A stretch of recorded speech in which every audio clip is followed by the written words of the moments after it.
Hey, Daryl here, and this is my daily devotional. You need to take notes because this devotional is playing out today in the news. Islam traces its roots to Abraham through his son Esau. One of Esau's grandsons was Amalek. Amalek is the one who the Amalekites are named for. The Amalekites came and fought Israel while they were on their way to the promised land. Listen, in Exodus chapter 17, beginning at verse 8. The Amalekites, the ones who came from Amalek, the grandson of Esau, came and attacked the Israelites at Rephidim. Moses said to Joshua, "Choose some of our men and go out to fight the Amalekites tomorrow. I will stand on top of the hill with the staff of God in my hand." So Joshua fought the Amalekites as Moses had ordered, and Moses, Aaron, and Hur went to the top of the hill. As long as Moses held up his hands, the Israelites were winning. But whenever he lowered his hands, the Amalekites were winning. When Moses' hands grew tired, they took a stone and put it under him, and he sat on it. Aaron and Hur held his hands up, one on one side and one on the other, so that his hands remained steady till sunset. So Joshua overcame the Amalekite army with the sword. Here we go. Listen to this.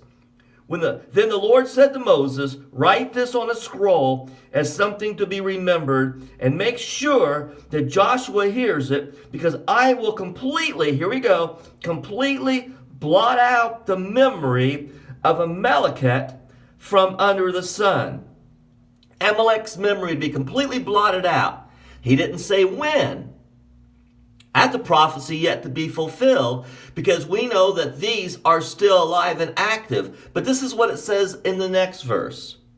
Moses built an altar and called it, "The Lord is my banner." He said, "For hands were lifted up to the throne of the Lord, and the Lord will be at war against the Amalekites from generation to generation."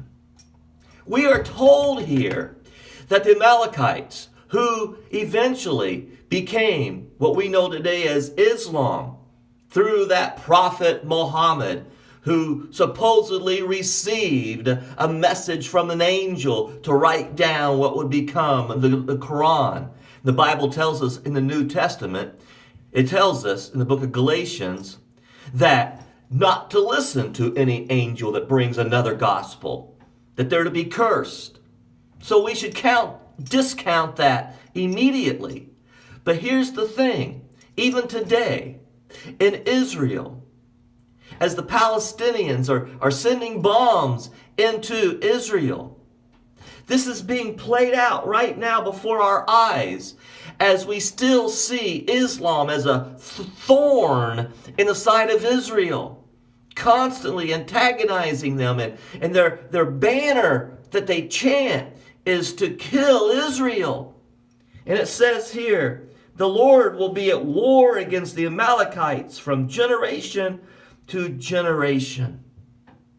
This is being played out right now. One other thing worth noting in this passage.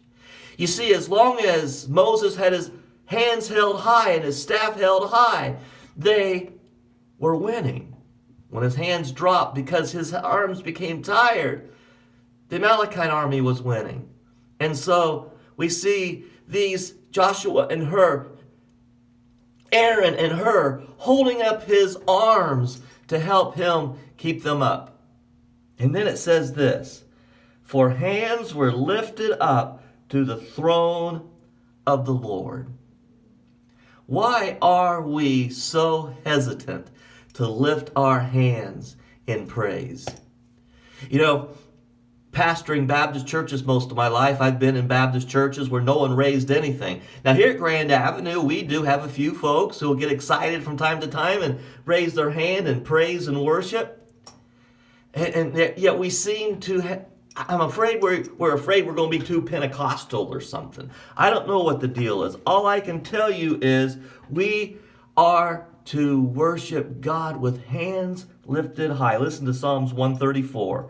Praise the Lord, all you servants of the Lord, who minister by night in the house of the Lord. Lift up your hands in the sanctuary and praise the Lord.